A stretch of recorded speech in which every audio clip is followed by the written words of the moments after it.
ये प्रतीकात्मक तस्वीरें संसद की नई इमारत की है जो साल 2022 तक बनकर तैयार हो जाएगी, जिसे बनाने में करीब 1000 करोड़ रुपए लगेंगे। 10 दिसंबर 2020 को प्रधानमंत्री नरेंद्र मोदी इस इमारत का शिलान्यास करेंगे। ये इमारत तो जब बनेगी तब बनेगी, लेकिन इसके निर्माण से पहले ही एक विवाद इसके साथ जुड़ गया है। कितनी हैरान करने वाली बात है कि संसद की नई इमारत के निर्माण पर रोक, लेकिन शिलान्यास की इजाजत दे दी गई। अब पीएम नरेंद्र मोदी गुरुवार को इस इमारत का शिलान्यास करने जा रहे हैं। आज हम बात करेंगे कि आखिर संसद की नई इमारत की जरूरत क्यों आन पड़ी, सेंट्रल विस्टा प्रोजेक्ट क्या है, संसद की नई बिल्डिंग कहां बनेगी और इसका विरोध क्यों हो रहा है। विरोध करने वाले लोगों का क्या तर्क है, सुप्रीम कोर्ट का नई इमारत के निर्माण पर क्या कहना है, नई इमारत बनने के बाद अभी जो संसद भवन है उसका क्या होगा। बारी बारी से इन तमाम पहलुओं पर बारीकी से बात करेंगे। आइए सबसे पहले बात करते हैं कि आखिर संसद की नई इमारत क्यों बनाई जा रही है। नई संसद की रिक्वायरमेंट को समझने के लिए हमें साल 1951 का रुख करना होगा। साल 1951 में जब पहली बार चुनाव हुए थे तब देश की आबादी 36 करोड़ और 479 लोकसभा सीटें थी। एक सांसद औसतन 7 लाख आबादी को रिप्रेजेंट करता था। धीरे धीरे देश की आबादी बढ़ती गई और आज देश की आबादी 138 करोड़ से ज्यादा है। आज एक सांसद औसतन 25 लाख लोगों को रिप्रेजेंट करता है। आर्टिकल 81 के मुताबिक देश में 550 से ज्यादा लोकसभा सीटें नहीं हो सकती। इसमें 530 राज्यों में जबकि 20 केंद्र शासित प्रदेशों में होगी। फिलहाल देश में 543 लोकसभा सीटें हैं। इनमें 530 राज्यों में और 13 केंद्र शासित प्रदेशों में हैं। लेकिन देश की आबादी को देखते हुए इसमें भी बदलाव की बात चल रही है। आर्टिकल 81 के मुताबिक हर जनगणना के बाद सीटों का परिसीमन मौजूदा आबादी के हिसाब से करने का प्रावधान था, लेकिन साल 1971 के बाद से ऐसा नहीं हो पाया। पिछले साल यानी सितंबर 2019 में नई संसद बनाने का प्रस्ताव रखा गया था। इसमें 900 से लेकर 1200 सांसदों को बैठाने का बंदोबस्त किया गया था। इस साल यानी मार्च 2020 में सरकार ने संसद को बताया कि पुरानी बिल्डिंग ओवर यूटिलाइज्ड हो चुकी है। साथ ही लोकसभा सीटों के नए सिरे से परिसीमन के बाद जो सीटें बढ़ेंगी उनके सांसदों के बैठने के लिए पर्याप्त जगह नहीं रहेगी। ऐसे में संसद की नई बिल्डिंग बनवानी जरूरी सी मालूम होती है, जिसके बाद इस पर तेजी से काम होना शुरू हो गया और 5 दिसंबर 2020 को लोकसभा अध्यक्ष ओम बिरला ने बताया कि 10 दिसंबर को प्रधानमंत्री मोदी इस नई इमारत की नींव रखेंगे और इसे साल 2022 तक पूरा कर लिया जाएगा। इसमें अनुमान के मुताबिक करीब 971 करोड़ रुपए की लागत आएगी। इस पूरे प्रोजेक्ट का निर्माण क्षेत्र 64,500 वर्ग मीटर होगा। ये मौजूदा संसद भवन से 17,000 वर्ग मीटर अधिक होगा।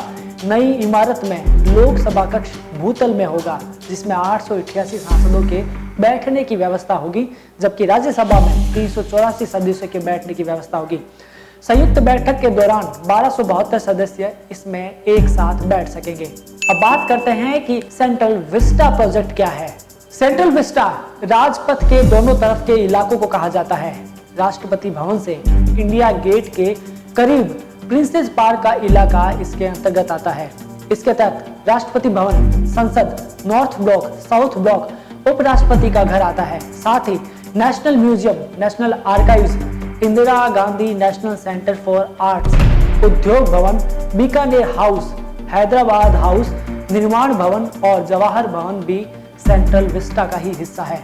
दरअसल साल 2019 में केंद्र सरकार ने मौजूदा संसद के पास संसद की एक नई त्रिकोणाकार इमारत बनाने के प्रोजेक्ट का ऐलान किया था। इस तरह इस पूरे इलाके को रिनोवेट करने की योजना को ही सेंट्रल विस्टा प्रोजेक्ट नाम दिया गया, जिसका कई लोग विरोध भी कर रहे हैं। आइए जानते हैं कि आखिर क्यों लोग इस निर्माण का विरोध कर रहे हैं। इस प्रोजेक्ट का विरोध करने वालों में इतिहासकारों से लेकर कई पर्यावरणविद भी शामिल है। उनके मुताबिक विरोध करने की उनकी कई वजह हैं। मसलन अथॉरिटीज की तरफ से नियमों की अनदेखी करके प्रोजेक्ट को मंजूरी दी गई। न तो इस प्रोजेक्ट का कोई पर्यावरण ऑडिट करवाया गया और न ही 80 एकड़ जमीन के ग्रीन कवर की भरपाई करने की कोई योजना बनाई गई, क्योंकि इस पूरे निर्माण के दौरान कम से कम 1000 पेड़ काटे जाएंगे, जिसके चलते दिल्ली में प्रदूषण की समस्या और बढ़ सकती है। इसी तरह प्रोजेक्ट का कोई ऐतिहासिक या हेरिटेज ऑडिट भी नहीं करवाया गया। यहाँ तक कि नेशनल म्यूजियम जैसी ग्रेड 1 हेरिटेज इमारत को भी तोड़ा या उसमें बदलाव किया जाएगा। ये इमारतें आर्किटेक्चरल एक्सीलेंस और नेशनल इंपॉर्टेंस की है। इसके अलावा इस प्रोजेक्ट से करीब 80 एकड़ जमीन प्रतिबंधित हो जाएगी और सिर्फ सरकारी अधिकारी उसे एक्सेस कर सकेंगे। अभी ये जमीन पब्लिक के लिए खुली है। इस तरह सुप्रीम कोर्ट में कम से कम 7 याचिकाएं इस प्रोजेक्ट के खिलाफ दायर की गई है। अब बात करते हैं कि सुप्रीम कोर्ट का नई इमारत के निर्माण पर क्या कहना है। सेंट्रल विस्टा प्रोजेक्ट मामले पर 7 दिसंबर 2020 को ही सुनवाई हुई है। एससी ने केंद्र सरकार से कहा कि हमने इस मामले को सूचीबद्ध किया है क्योंकि कुछ डेवलपमेंट पब्लिक डोमेन में आया है। ये सही है कि प्रोजेक्ट पर कोई रोक नहीं है। इसका मतलब ये भी नहीं कि आप हर चीज के साथ आगे बढ़ सकते हैं। कोर्ट ने सॉलिसिटर जनरल तुषार मेहता से कहा, हमें उम्मीद थी कि आप कागजी कार्रवाई के साथ आगे बढ़ेंगे, लेकिन इतनी आक्रामक तरीके से आगे नहीं बढ़ेंगे कि आप निर्माण शुरू कर देंगे। कोई स्टे नहीं है। इसका मतलब ये नहीं कि आप निर्माण शुरू कर सकते हैं। 10 दिसंबर को आप शिलान्यास कार्यक्रम कर सकते हैं, आप कागजी कार्रवाई कर सकते हैं, लेकिन वहाँ कोई निर्माण कार्य, तोड़फोड़ या पेड़ काटने का काम नहीं होगा।